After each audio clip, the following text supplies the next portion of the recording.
Hi there. Welcome to New Tracks Modeling. New Tracks is an exciting new digital opportunity to obtain mentoring to help you improve your modeling. You will meet talented modelers and manufacturers from all over the world who share their model building skills and artistic advice. Improve your modeling and increase the confidence in your modeling efforts. Share your building efforts with fellow modelers and have some fun doing it. The shows are live on Zoom and YouTube, so be sure to join in and ask your questions. Now here is New Tracks founder and your host, Jim Kello, MMR. Welcome. Good evening. We sure do appreciate you joining us this evening and hope you'll come back often and hope you'll tell your friends about it so that they can join in too. Please take time to view our videos on our YouTube channel, New Tracks Modeling. If you see one of the videos or view one of our videos, you'll see advertisements that YouTube places on them. If you like those advertisements or think that you're interested in them, if you click on those advertisements, then YouTube will pay us a small fee. That's one way that we help pay for our expenses on the show. So if you like some of the advertisements, we hope that you'll click on them so that we'll earn a little money from YouTube. Also, we have a Patreon account, New Tracks Modeling, and if you'll consider a donation to that, we certainly would appreciate it. I recently posted a couple of things on my Facebook page that I'm awfully proud of, and I think the people that are involved in it. Jeff Zigley put a challenge for other modelers to match a $250 donation to New Tracks to help us with the scholarship fund. Within a day and a half, that $250 was matched by Scott Gear, who runs the great model train show in Timonium. And Scott matched it dollar for dollar. We also then, today, picked up another challenge from James Schultz for $100. This one we don't have matched yet. So that we hope the modelers on our show, we're not asking you to match it dollar for dollar for $100, but if you can see your way clear to match a little bit of it, then together, all of those donations will match the $100 that James was kind enough to set up as a challenge for the scholarship program. So we really do appreciate those three people, and anybody else that wants to do it, that's fine. My email is jimkello@newtracksmodeling.com, and just send me an email and I'll get in touch with you and we'll discuss what your interests are. But I really can't thank Jeff Zigley and Scott Gear and James Schultz enough for their support of what we're trying to do with the scholarship funds and trying to do for the modelers that are going to come after us. I really think that it's a worthwhile effort. Nobody else is doing it. And as modelers, it's just another form of mentoring as far as I'm concerned. It's helping the next generation hopefully achieve their goals and dreams the same as the last generation helped us achieve ours. So if you can see your way clear, we sure would appreciate your contribution. And now I'd like to turn to Father Ron Walters for our prayer of the evening. Father Walters. Creator of the world, as modelers and makers, we recognize the intricacy and the beauty of our world. We thank you for the vision and the artistry you have given us. Continue to bless us with your creative spirit. Amen. Thank you so much, Father Walters. I really do appreciate everything that you do for our show. The next announcement I have concerns Ted Becker and Chris Blackmar, who neither one of them are in great shape right now. Chris, I understand, went back into the hospital for additional surgery and I was just told is home now, but he's got a lot of recuperation yet to come. So we wish Chris all the best. Ted Becker is back in the hospital again, and I'm really sorry to hear that. I thought that he had gotten out of that and into a more of a rehab situation, but I recently heard that he was back in the hospital. So our best wishes and prayers go to both Ted and to Chris. Our next modeling lifestyle show is going to be January the 5th with Keith Wiseman. Keith, many of you know, he's a real leader in our hobby, and I think you're really going to enjoy meeting him and talking with him. Unfortunately, the modeler that we had scheduled for the end of December, Rich Cobb, had to cancel because of his wife's illness, and we wish Ms. Cobb all speedy return to good health, and hope that nothing significant is going to be with her very long. So with that said, Phil, if we could play the modeling lifestyle video.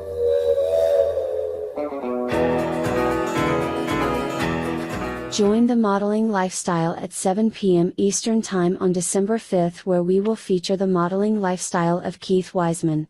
Keith is a model kit manufacturer and provider of amazing details and items.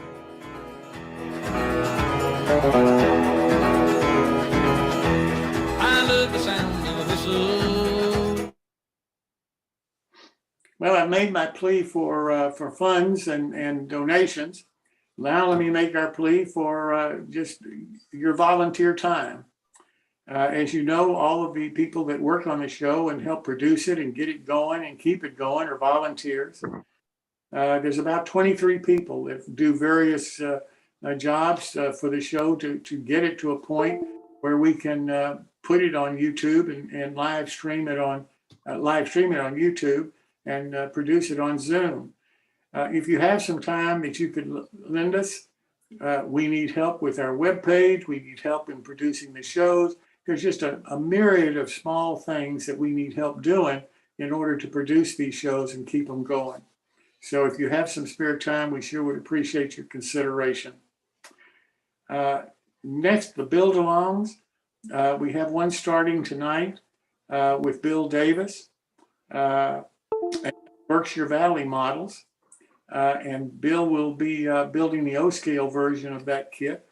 There's a nice discount off that model of 20% for those of you who buy it and want to build along. So we hope that that entices you some. And following Bill, you've seen Bill build some other things on our show, and he's just an excellent modeler. So I'm sure you're going to learn a lot from him. Then on January the 25th, Band Models is going to be building one of their models.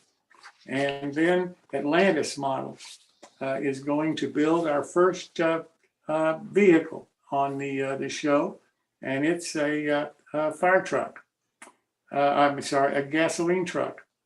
And then we have, starting that same day, February the 22nd, Rockin' Farm Toys, who is going to be building a Kenworth 1370 service truck. And this is starting as a die-cast model, but it's going to have an awful lot of individually produced, 3D produced parts that are going to totally convert what that die-cast model would be into something that is just unbelievable to see. And the modeler that's going to be doing it, who owns Rockin' Farm Toys, Eric Hazelhurst, he's a fantastic guy, and I think you're really going to enjoy him. So those are the three that are coming up not too far in the distance. Then our next My Build is coming up next week. And I'd like to run a short video. Our sponsor, Dan Darty and his company, Model Resource LLC. And then I'll introduce Chris Gorse.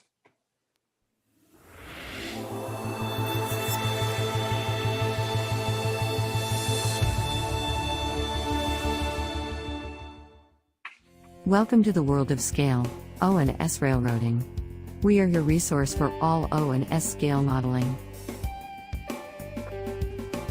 Both our magazines are advertiser supported and free to read online, download as a PDF, or even print. All advertisers are hot linked to their website, so if you see something you like, just click.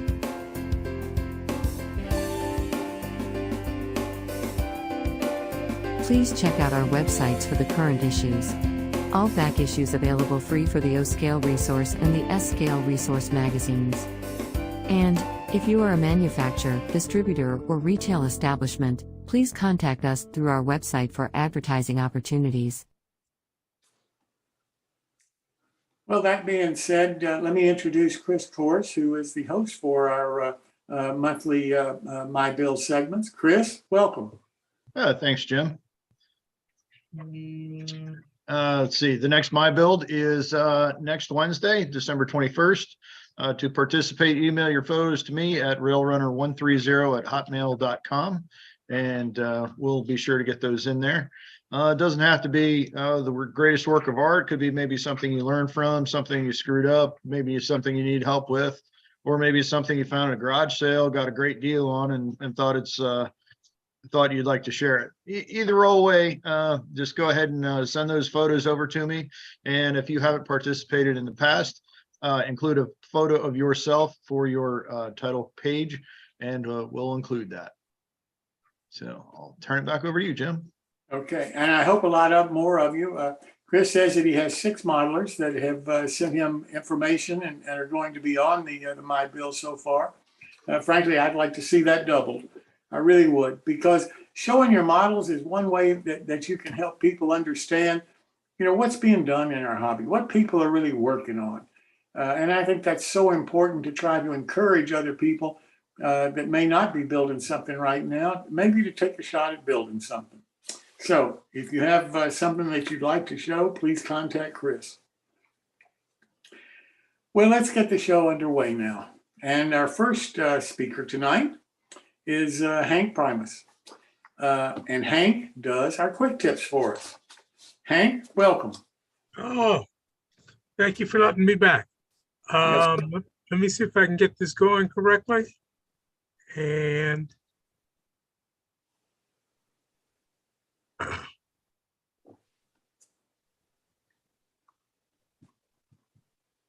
okay, what I'm talking about tonight is actually weight. We're not seeing anything, Hank.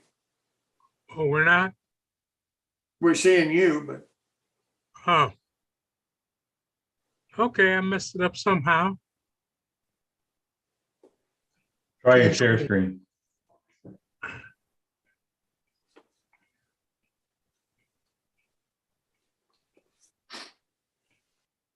Does that work? Nope. Okay. Get mad at it. Now, I'll go back. We'll try it again. All right, so hit share screen.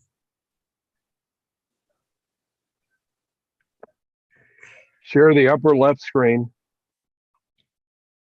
One that says screen. Yeah.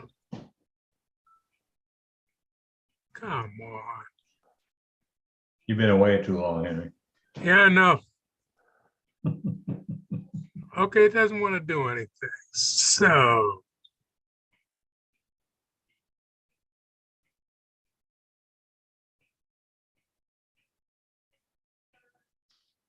Okay, now I really screwed up. So click down on your slides down at the bottom, down in your PowerPoint icon, down where it says A. Click on that in the middle down at the bottom. Okay, I've lost the whole screen. It wants me to put me out of the meeting. I didn't know I was that bad. All right, let's try this again. Just sign in again. Yeah, here we go. Okay, I'm back on screen again. No, you're not. I'm not. Yep. All right. Oh, Yep. Participants can now see your screen. So click down. Are you seeing your browser right now? No, all I see is Zoom. Join Okay. the meeting. So what I want you to do is There you go. click Hey. share screen at the bottom. Click the green thing that says share screen. Got that? You got a window open on the upper left, the far upper left of the screen. There should be a little video image that shows, you should see the YouTube stuff and it should say screen underneath it. Double click that, please. Okay. Now the problem is you got to click down at the bottom on PowerPoint. Click there on PowerPoint. No, over. Okay. Okay, there's your presentation. There you go. Let's see if we get this. Never. Cool. Now you can go to full screen down at the bottom or down at the bottom there. Yeah, that one there. Yep, that one right there. Okay. Excellent. Took me a while, but I'm there. Tonight, I'm talking about weights. When you're putting things together, every now and then you need some different weights. These are some little ones that I found up. I took 1.5 inches of pipe, PVC pipe, filled it with concrete in the middle. It makes a nice weight. It's not very heavy, but it will work well when you need a nice weight. The next one I have, these came from Surface Van Equipment. I had to say their name on the air. So I pulled these out of the trash bin. These also work very nicely. You really can't use them as being square because they're not really there, but they give a good enough weight and a little bit more weight than the one that was there I showed before. Now, these are the standard ones where you can get from Micro Mark and everybody else. These are very nice. Use these quite often. And then I found these at All Industrial. I get 2 for $16, which seemed very nice. So I got those. And on the one with the holes, I put a bolt into them, just kind of screwed it in because every once in a while, you have to push up against something that has a lip on the bottom or something. This lets you customize it so you can push up on it. And then, this is my favorite one. This is a brick. I take a brick, I paint it so it doesn't, well, first I scrub it and then I paint it so nothing falls off on it. Every once in a while, you need a weight, so it's better than you trying to stand on it for a while. This is pretty much, if you need more weight than this in a model, you really got something. I've used this to correct some mistakes in track laying, shall we say. But that's what I got for weights. Any questions? Hank, thank you so much. Thank you.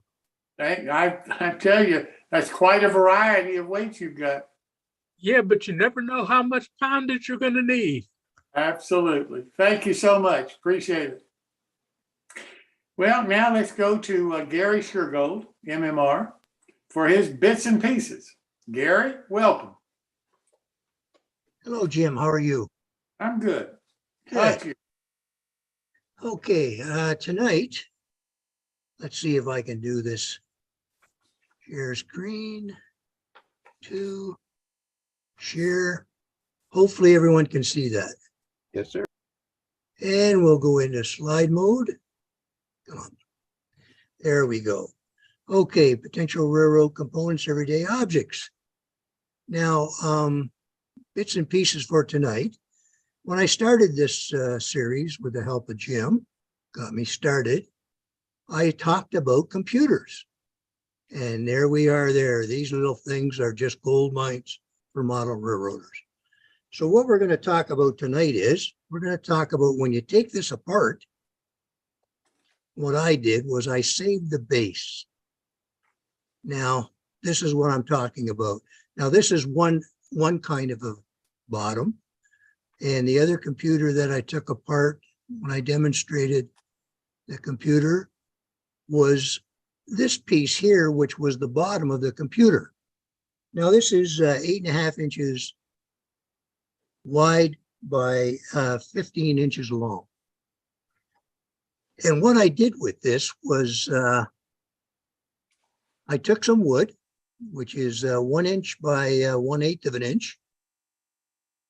I then took it and placed it inside this structure with a little bit of goo, clamped it down till it hardened. And then what I ended up with was a building jig, and checked everything to make sure corners were square and the uprights were square, which they were. And now what I've got is a beautiful little building jig, and purchased some magnets, which weren't too expensive. And as you can see, you put your walls in, clamp them, the magnets over, they put a beautiful 90-degree and a straight up and down, and put a little glue, let that set, and your building is all square and set for your next set of walls. As you can see, this is what the unit looks like in my little case where I keep my magnets. And that's bits and pieces for tonight, Jim. No, I appreciate it very much. I use that a lot. I have one of those and I use it an awful lot. Thank you so much, Gary. Yeah, what's nice about that is, and when you take the computer apart, the bottom is there, and that's your main part of the jig. All you have to do is get some magnets. Yep. Works for me. Thank you. You're very welcome. Well, now let's turn to Bill Davis. He's going to be building the Berkshire Valley kit of Walsh, Duncan, Bay Window house in Animas Forks, Colorado. It's available both in HO and O scale. It's got a great 20% discount off the model, and Bill will be building the O scale version. Bill, welcome. Hi, Jim. Okay. How are you? Better, but not great. I still have my kidney stone. Well, I'm sorry, but at least you're here. Yep. I decided no matter what, I'm doing this. Okay. Uh-oh. What did I do wrong here? Oh, boy. Let's see. What did I do wrong? Add share screen.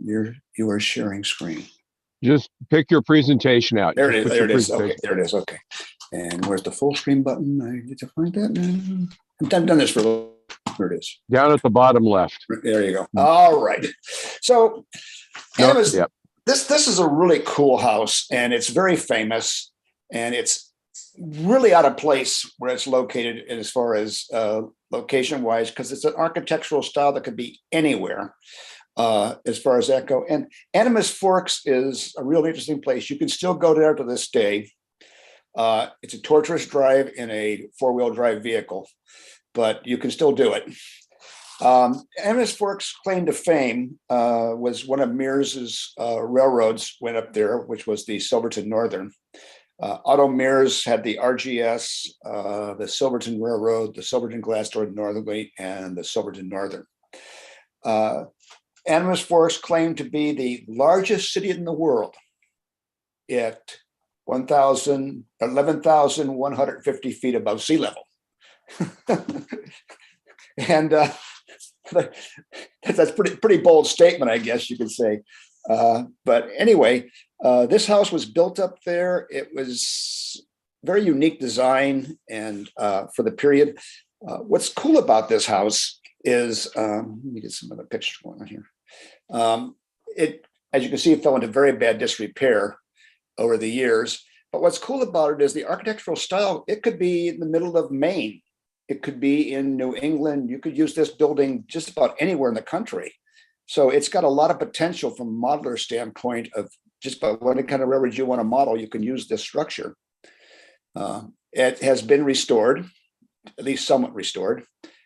Exterior, they replaced all the windows and added railings around the walkway and stuff. So anyway, this is what it looks like today. This is the inside of it. These are the stairs, some of the rooms inside. They didn't do a lot of restoration inside the building, outside. I've never been there. I would love to go sometime, but it's a place. So let's look in the box.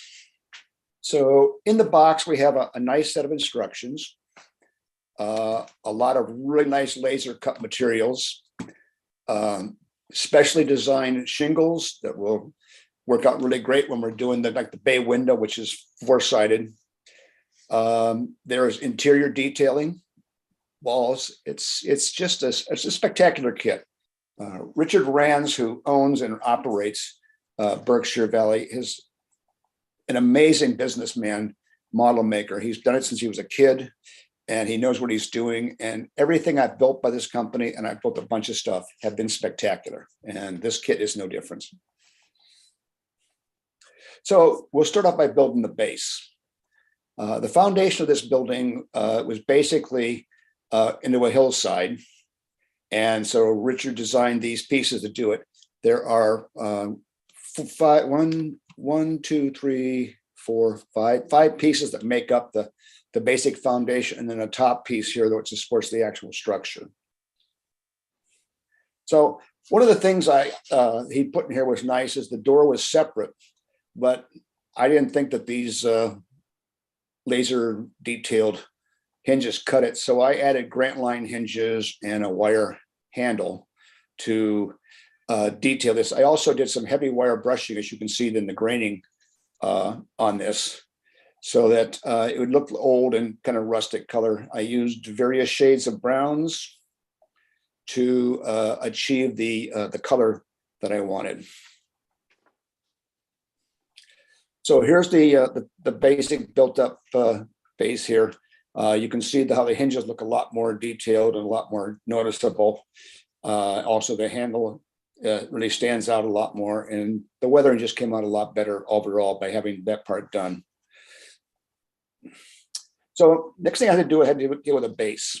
Now, since this was a hillside model, I cut a piece of I guess they call it aircraft plywood. That's a real thin plywood you buy from the places like airplane shops, model shops and stuff. And then I took a piece of styrofoam and cut it to the shape of the hillside and cut out the piece where the foundation will sit in. And also on the base, I cut an opening in here because I'm planning to add lights to this building. So here is the base, basically cut up and set together and glued together here. And I'm ready to add scenery to it, which will come much later. So the foundation is set in place. You see that over here on this side is where the walkway will be. You can see where the back part goes right into the ground, but the front part is raised quite a bit off the ground. This is where the bay window sits right here. And here's the other side where the door that we detailed and did. And all these pieces are laser cut. All these pieces snap right together. They have, I added corner pieces in the corners, right? Where's my mouse? In the corner right here, just for added detail, but it really wasn't necessary. So the next thing was to do the basic roof.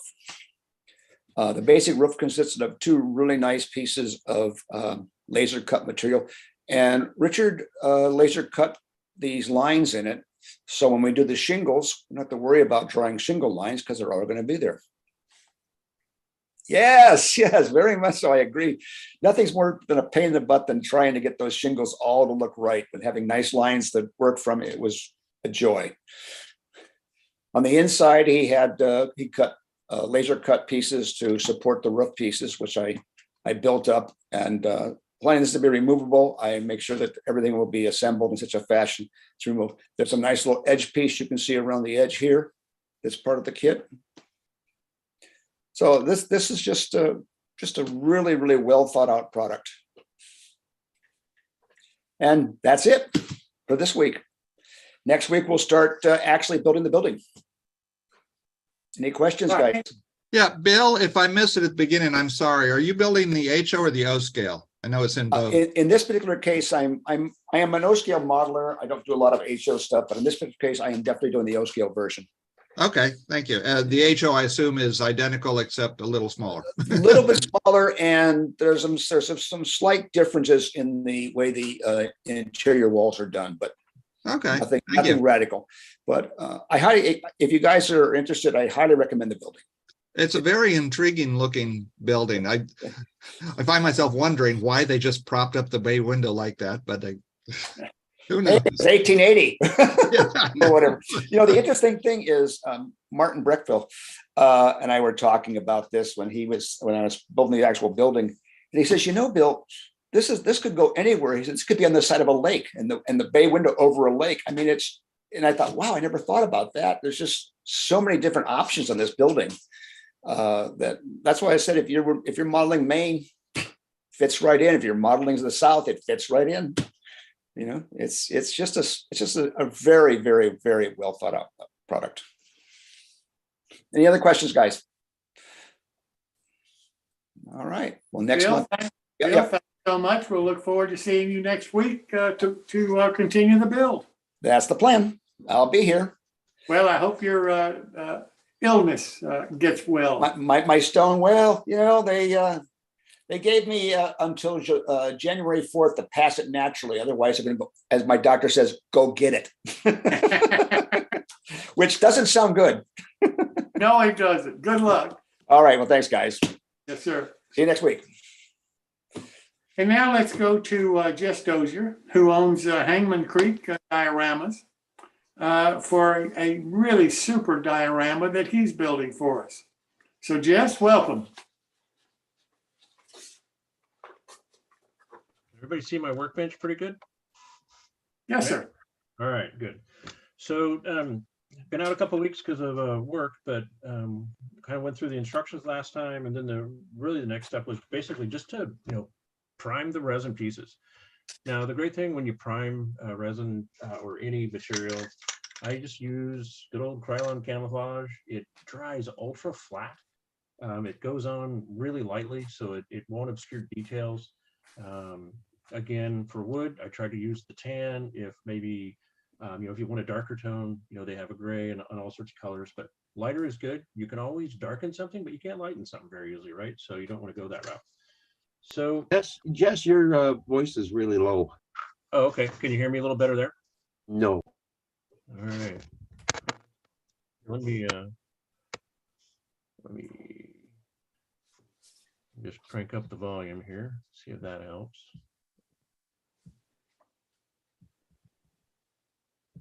All right, is that any better at all? Yes, sir. All right, good. Thank you for pointing that out. Okay, so basically prime this week, and then I'm going to go through one single piece though today that is really, it kind of gives you really cool results without a lot of effort. And it's generally something that isn't that easy to deal with to get great results. It gets overthought easily. But what we have is started life out as just this. This is the basic casting for the boat. Okay. Styrene master they built, and then mold. So it's, it's resin. But what we want to get here is we want to show the wear and tear that happens on logboats. And if you really look at rust and you look at those years that things are in the water, they get a lot of texture, right? And they've been painted multiple times, and they just, they just look rough, right? And how do you replicate that, in kind of a, an easy way that gives that natural variation that nature does over years and years without overthinking it or spending a week painting a boat? Because I want to get the boat done so I can get to the rest of the diorama. I don't want to spend days and days messing with this thing. So prime it first, right? Let that rest. Again, priming is, clean the resin first. Prime it's critical. It's going to give it that tooth that it needs for paint to adhere. The next thing I'm going to do is, I'm a big fan of texture. Chalk will give you amazing texture, right? The chalks I use are, generally Bragdon or AIM, just the powder. They go a long, long ways. I've been using the same little canisters for a number of years. I've had to replace the black a couple times. But what I do is I just use a little Pyrex bowl. It can be cardboard, whatever. But what I'll do is I'm going to paint this boat with basically just a dark black, right? And while it's wet, I'm going to dump it into this mixture. And then I'm going to spoon the rust over it. I'm going to lightly brush it. And I'm just going to let it be random and let it be a little messy. And the results come out shockingly good every single time. And, you don't have to be, Picasso, an artist, or, and you get really, really good results. It's also wonderful for things like rusty pipe, scrap metal, and it's also quick. So basically what happens when you paint it, it's painted, it's very, very fast. And then the act of it being wet and then being dropped into the chalk, and the chalk has starches in it, they basically will bond and it will instantly dry that paint, but it'll adhere it. But what it does is it leaves this really nice texture. You can go back and add to it, touch it up, but it really looks, especially with pipe or metal, it just gives that extra, sort of years that how rust builds and builds. Okay. So I'm going to take this good old just black, cheap Home Depot paint. So this is messy, right? Wearing my gloves that I don't care about. And I'm not going to worry about getting inside. I'm going to get inside the boat pretty good, but I'm not really worried about the deck of the boat, because of course it's going to have a wood deck inside.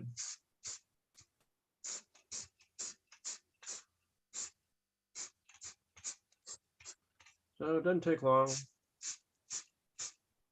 Real quick. All right.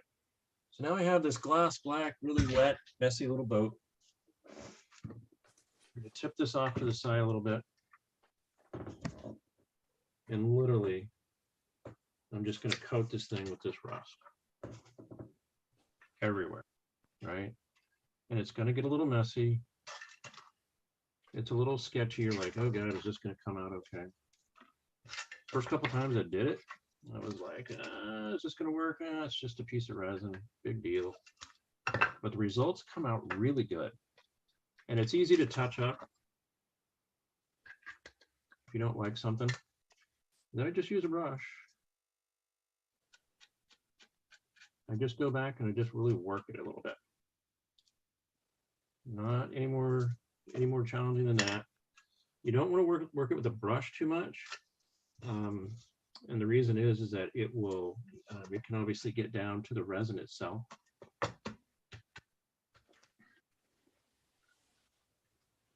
So it seems a little messy, and it is, but it works really well.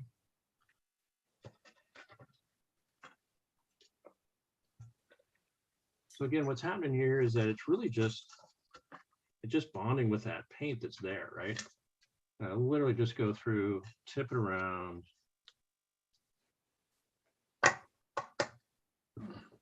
Now, I'm gonna have to go back and do a little touch up. That's pretty normal. And then I'll go back once this dries really well. I'll let it sit a bit, and I'll use a really soft brush on this.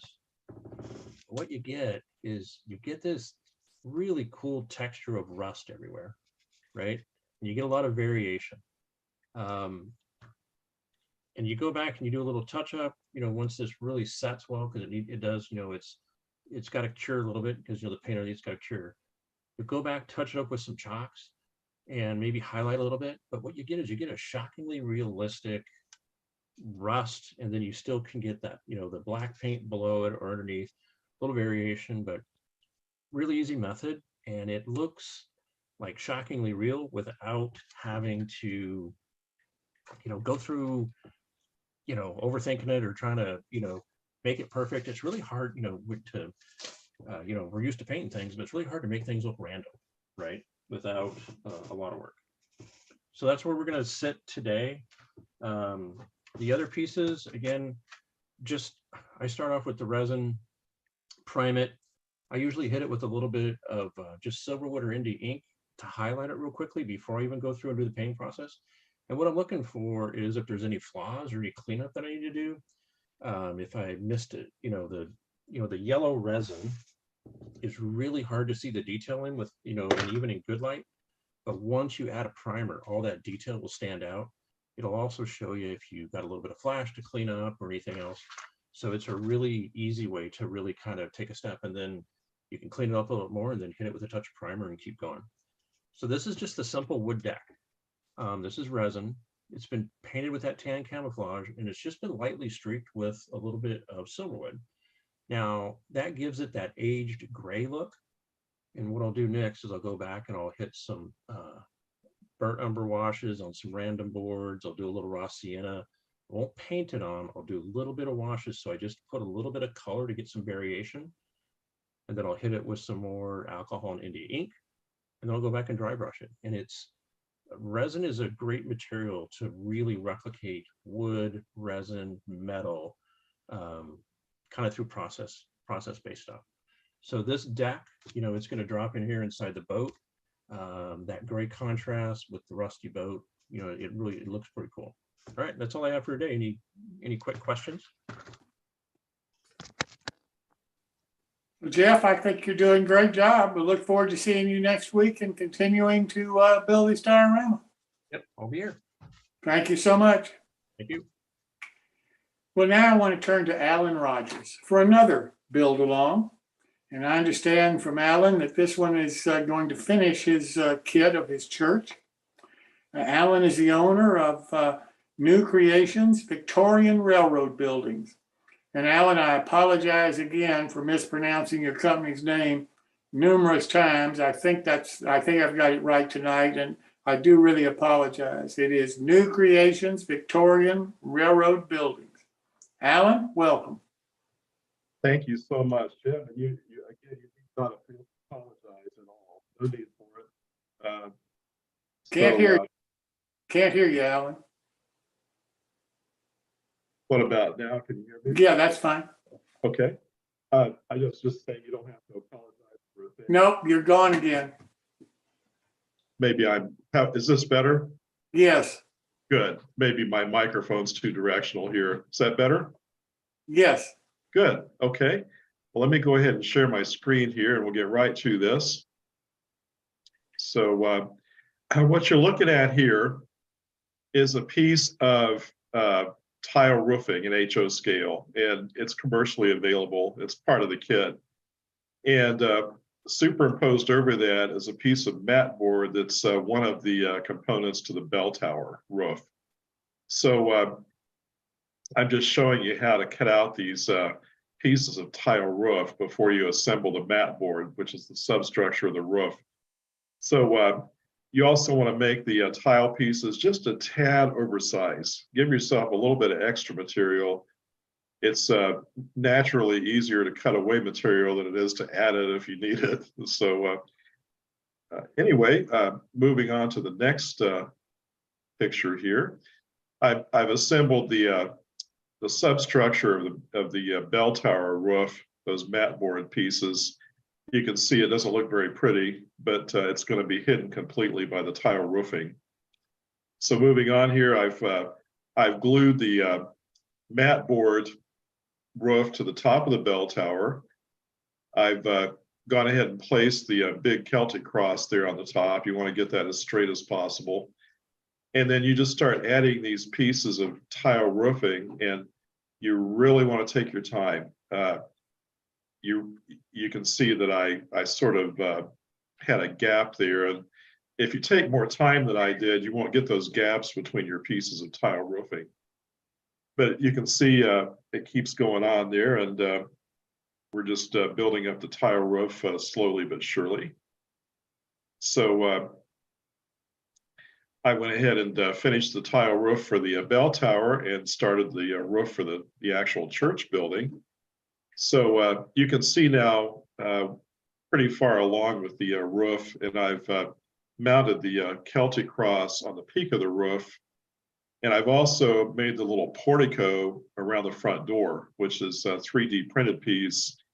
And I added some tile roofing to that, and then the little Celtic cross on the top of the portico is also a 3D print.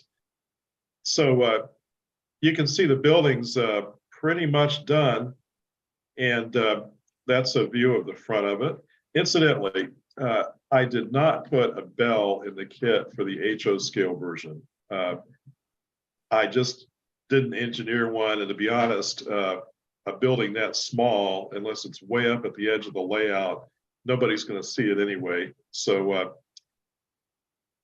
we now have a lesson here from the Deep South. There's a word down there, favor, F-A-V-O-R, and the saying is that boy sure does favor his daddy. So we have both the O and the HO scale versions side by side. And I thank you for your kind attention. And that's the end of my presentation. Anybody have any questions for Alan? Alan, again, it's a beautiful model. I mean, the O scale and the HO are just really outstanding models, and I wish you the best of luck in the future. Thank you for doing this. So much. Thanks again. Now, moving right along, we're going to go to Phil Edholm, who is our host for the NMRA local clubs and divisions. Phil, welcome.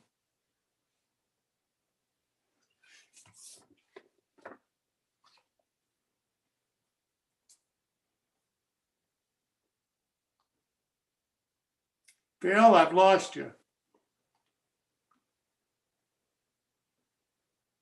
Pat, is Phil here? He is. He's still here, but he's out. No picture, no sound. At all? No. Maybe he fell asleep at the switch. Well, let me try to start this. Phil was going to talk about the value of 100% NMRA club. And there are a lot of those clubs around the country. I'd really like to see some of the clubs that have applied for and gotten the 100% club designation from the NMRA come on the show and tell us about their activities and what they're doing. I frankly don't understand why we're having such a difficult time getting clubs and divisions to want to come on the show and talk about their activities. I've heard from some of the sponsors of train shows that they're having the same problem. He's back. I'm sorry? He's back. Phil, are you here? Yes, I am. Okay, we're talking about NMRA local clubs and divisions. Yes. Sorry, we had a major issue here at home, so I apologize for that. No problem. Hope everything's So, all right. no, it's, hang on. Yeah, go ahead. So in some of the show sponsors that I've talked to, they're having the same trouble getting clubs and so forth to come and participate in their shows, even if they offer them a free table. And it seems like we're all kind of shaking our head, wondering why. Because coming on our show doesn't cost them anything. Talking to Phil, he's a nice guy, easy to talk to. So we really encourage the local clubs. Frankly, whether you're 100% NMRA or not, I'd like for you to come on and just kind of talk about what your activities are. Yep. Because again, the reason for doing this segment on our show is because that's how I learned. That's how I found my mentors. I found them in a local club in Detroit called the Detroit United Traction Club. And I found it with the NMRA divisions around the country. We moved quite a bit, so I've been to quite a few divisions, lived in several states, and that's how I met a lot of people, and that's how I learned some of the skills that I think I have, and how I think you can learn from a local person one-on-one by participating with your local club and division. And that's why we're trying to do this. It seems to me it benefits the local club and the local division to try to come on the show and talk about what you're doing. Because again, this is live streamed on Zoom, on YouTube, and live on Zoom. So you reach a lot of people, and hopefully it'll gain you some members, or at least have people want to come by and find out more about what you're doing and who you are. And to me, that's all good, both for the club, the division, and for the individual modelers. So we really encourage it. And frankly, as I said, that's why we tried to start this segment in the first place. Now, back to 100% NMRA Club. Main benefit that I've heard about is the insurance that's available. The liability coverage. And Jim, I think that's a really important point because, you know, it's interesting. If you have a club with, you know, 20, 30, 40 members and figure that 25 to 50% are probably already NMRA members, to have everybody else join the NMRA is probably less than buying an insurance policy. So, you know, we're actually going through this with a club here locally that they started looking at it and realizing that their insurance was $1,500, $1,800 a year. And, you know, if you have 15 members join at the $50, $60 each level, that's less than the insurance cost. So I think that's a really interesting thought process for divisions to go out and talk to clubs that are not 100% clubs about what they're doing for insurance, because I think a lot of us have kind of lost that fact that insurance is there. So it's not just supporting the NMRA, but it may actually be a better financial decision for the club to make. Exactly. Exactly. And, you know, and there are a lot of benefits from the NMRA. Again, this show is not a pro NMRA or an anti NMRA. You know, we don't care whether you're a member or not. But I do know, because of my personal involvement, that there's a lot of benefits to a club. You'll get access to a lot of information very easily through the NMRA that it may be more difficult for you to find or to locate, or to have people come in and offer clinics and be involved with what you're doing and help you with your club than without the NMRA. I really believe that. So it's something for you to consider. Whether you should do it, that's up to you. I do know that what Phil says, I've heard before. I've heard of clubs, in effect, paying the members' fees to join the NMRA because it was cheaper for the club to do that than to buy the individual insurance policy. Yep. So the club just paid the dues. It was 100% NMRA. The individual members all benefited by being NMRA members if they wanted to participate in the various NMRA programs, the achievement program being one that I push quite a bit. And, you know, it just made sense from a club standpoint because it was a cost savings. Plus, they got the better insurance coverage than they could buy. There's also the possibility that the individuals then can buy the insurance for their private collections through the NMRA, and it's much cheaper than it would be if you just tried to buy it yourself. So there's another advantage if people look into it to do it.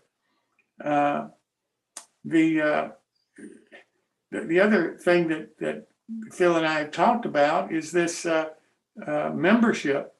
I think it's $10.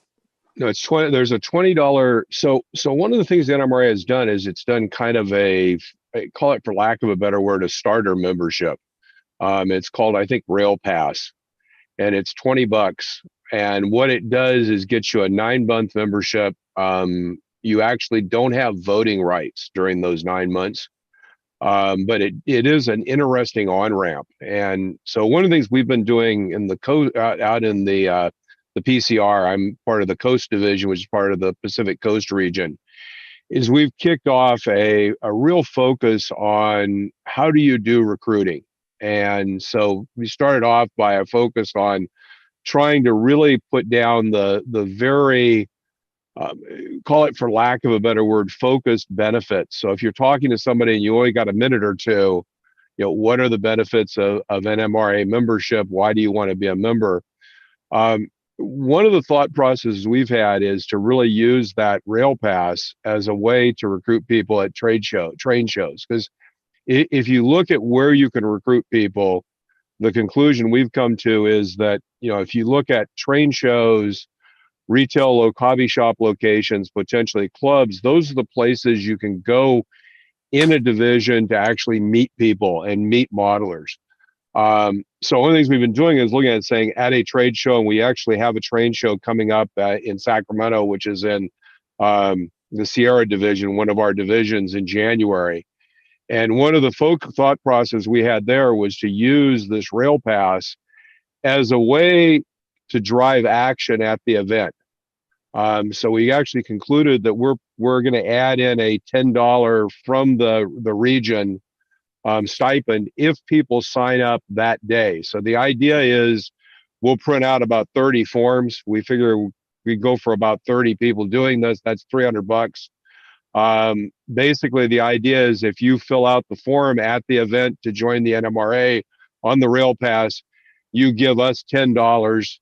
We'll then complete the registration for you after the show, and you'll be a 9-month member. Because one of the things we're really finding is that getting new members is more challenging almost than retaining existing members. Our existing members seem to be reasonably happy, but we're having a challenging time finding new members. And right now, those are kind of the focus. The other area we've started to focus on is potentially trying to do some direct contact to people by looking to get some mailings of known model railroaders, but that's kind of a separate issue. But I think this idea of using the rail pass, I mean, it's an interesting perspective that as a region or a division, you say, how much should we spend a year on our recruiting activities? So that pays for things like, having some sort of a booth backdrop or having a video that you show or whatever costs you have to actually do some recruiting, because typically the trade shows will let you be there for free, but there are costs associated with it. Our conclusion was the idea of spending a few $100s to actually get people to do a trial membership really is a pretty good investment for the future. So I think we'll see how that goes, and I'll report back as we try some of these things, some of the messaging we're trying to put together, which really is focused around, what are the key, messages in terms of clear values. And what's interesting is we came up with some pretty specific values in terms of, it's really around, learning and growing your model railroading skills. And there's a set of things that come with that. Connecting with the local community. One of the things that's interesting is a model railroader, it's generally hard to find the rest of the community in your area. And that's things like being able to go see layouts, meet great modelers, get mentoring, all those sorts of things. And then there's really, I think, one of the big things that brings is avoiding the pitfalls and delivering significant value. So, one of the real dangers in model railroading is the pitfalls of doing the wrong thing. I know the LD SIG has the comment of, making only new mistakes. So one of the big advantages is you can figure out what things are the wrong things to do, but then there's also the capability to take really advantage of things like the discount program. So what we're trying to do is kind of encapsulate those things in a very quick way and then convince you, hey, this is something you should try for $10. And especially if you meet somebody who's a model railroader and they're a model railroader, getting them involved in the community, because we think that once people get involved and come to some of the events, do some of the activities, they're going to find that it's an attractive thing to do and continue on. So I'll give some reports back as we go through this, but I think it's a really interesting thing to start thinking about, for NMRA divisions about, do you have an active recruiting strategy, and how are you going to go meet and find those new potential modelers? Because one thing I think is really clear is with the noise level we have today in model railroading, whether it's, shows like this on YouTube, people doing demonstrations on YouTube, all the different noise and activities, et cetera, it's very hard at a national level for the NMRA to come up above that noise and put a good proposition together about why someone should join.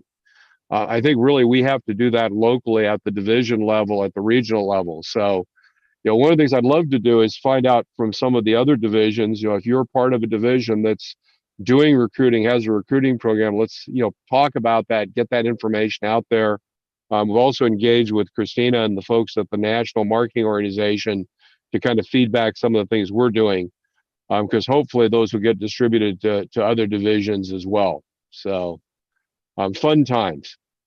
Well, you know, Anyway, Jim, just not a lot of excitement, but an interesting night. And I know I actually have some folks lined up coming up, so we're gonna have some interesting discussions going forward in the coming weeks and months. well, you know, So. Phil, one of the things, Hank Primas and I were talking the other day, and I said, you know, Hank, I think that it would be really interesting if the local NMRA divisions and the local clubs would consider hosting a session to help the students fill out applications for the scholarships. Scholarships like Walters is offering, scholarships like the club that Greg Cassidy belongs to is offering, scholarships like New Tracks is offering. And if you could get the young modelers to come in and meet with you and help them fill out the application, maybe give them some advice, maybe some what I call mentoring in trying to help them put the best foot forward to compete for the scholarships. I think that might be something that would be beneficial for the local clubs and divisions, and certainly do something that I hear a lot of people talk about, but very few specific answers to, and that's how do you attract younger modelers to participate in model railroading? I think a lot of younger modelers are out there. I think a lot of them may be participating in what I'll call rail famming right now rather than model railroading. But as far as I'm concerned, if that's their interest today, that's great, because that could lead to modeling and being a full-blown model railroader later in life. So I think we've got to take the young modelers where they are in their model railroad experience. And if we can help them try to pay for some of their college expenses, I think that's one of the greatest things that this generation can do for the next generation of modelers. So I'll throw that out to you, but I do think that that's something that the division and local clubs ought to consider. Super. Well, Jim, again, for anyone, just forward me a name of anyone that you think should be on this session, and I'll contact them and talk to them. I know Henry's forwarded me someone, just couldn't do it tonight, so we'll have them on in a future week. So thanks, Jim, and we'll throw it back to you. Yep. Anybody have any questions for Phil or I? Yeah, I have one that we did at our flea market. We offered a free membership to the NMRA at the flea market on a gift giveaway. How'd that go? We got one. Fantastic. And he joined our, yeah. Yeah, I think that idea of creating a requirement for action, like the idea of doing the rail pass and saying, we'll give you $10 off if you do it today, creates that, if I know if I leave and I decide I want to do it later, it's going to cost me more. So, there's a real advantage to going ahead and doing it right now. And I think that's kind of one of the challenges is if people walk away and haven't done something, the probability they'll do it goes down precipitously. So that's good. Well, I think as you know, Phil, I agree with the philosophy of that, because that's part of what our build-alongs are. We ask the manufacturers to try to help the modelers who may just, they hold back on paying for the model because they're not sure they can even build it. Right. So we provide them basically a modeler on the show to build it and to answer any questions they may have along the way. And we ask the manufacturers to help them make the decision to try by giving them a discount off the model. So I think what you're doing is fantastic. I really do. It's a great idea. Cool. Well, we will report back on the outcomes. Thanks so much, Phil. Appreciate it. Well, that's our show for this evening. And now we'd like to take a few minutes, and I want to talk about Father Ron Walters. Father Walters sent me a Christmas card, an American greetings card, an e-card, I think they're called. And we're going to play that for you shortly as our caboose for this evening. I really appreciate what Father Walters has done for our show. He's provided a spiritual element for our show that I think is great. Plus, he's a modeler. He's one of us. And he's participated in our show. And he's scheduled to participate next year in showing some more of his modeling skill. So I can't say enough nice things about Father Walters and what he is trying to do and trying to become a part of our efforts and our shows. He's contributed to our funding program through Patreon, and he's done everything that anybody could do to try to help us achieve the greatest success possible. So I really appreciate the thank you that he sent in the card, and his remembering of New Tracks at this part in this time that we're going through right now, and I can't thank him enough for doing this. So Phil, if you could run that e-card for me.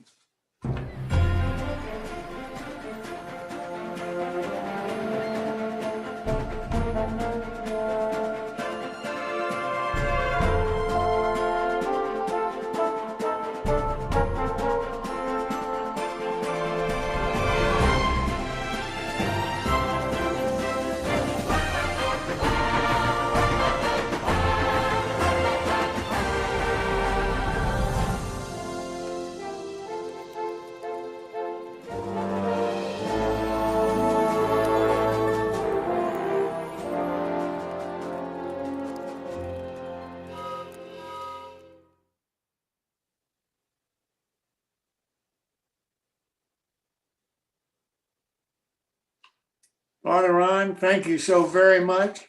That brings back so many memories. I got my first train at that time of the year, and that certainly brought all those memories home. Thank you, sir. I really do appreciate it. That's our show for this evening. Hope you'll subscribe to our YouTube channel, New Tracks Modeling, and ring the bell so that you'll get notices of all of our future shows on YouTube. And also, I hope you'll subscribe to our website, newtracksmodeling.com, and you'll get an email from the website. And if you'll confirm that that's your email address, then you'll get weekly notices of the login links for our shows, and you can watch them live on Zoom and participate with us. Either way, we hope that you watch the shows. If you can't do it live, we hope you'll watch the videos afterwards. Thank you so much again for being here this evening. Hope you enjoyed the show. Most importantly, I hope you learned something. See you next Wednesday.